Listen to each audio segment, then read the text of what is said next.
There's three types of practice chanters that I want you to know about. There's the long chanter that's about 20 1/4 inches long, the standard chanter that's about 18 1/2 inches long, and the child chanter, which is about 15 1/4 inches long. The holes on the chanter are further apart from each other, so it's easier for people with longer fingers to reach the holes. The standard practice chanter has the holes a little closer together, so it's basically a standard size.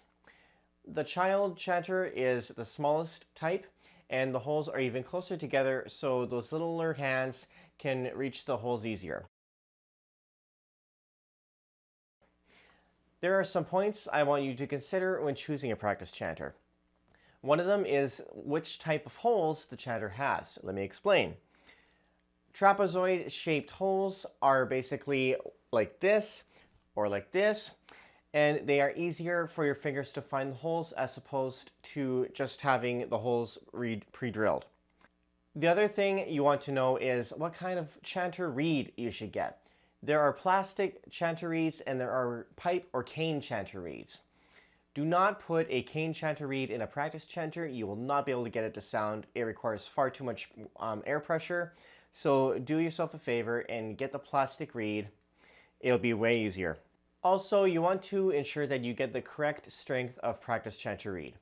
Now, each brand of reed is going to present a different level of strength. So you want to ensure that the reed is not too weak and it's not too hard for you to blow.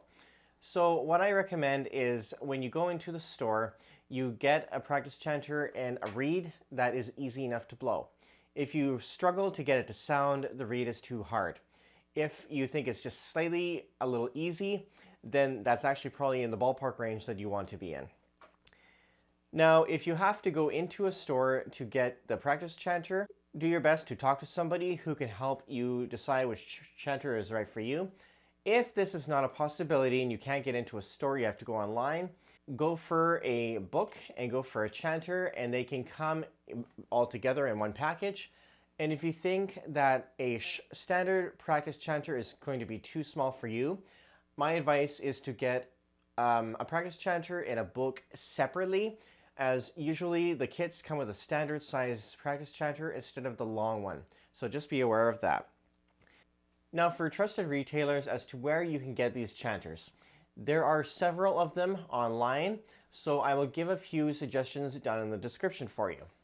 So I hope that this tutorial was helpful for you. If you'd like more advice on how to pick a chanter that may not have been covered here, please leave a note down below or email me. My email's in the description, and I will see you in the next one.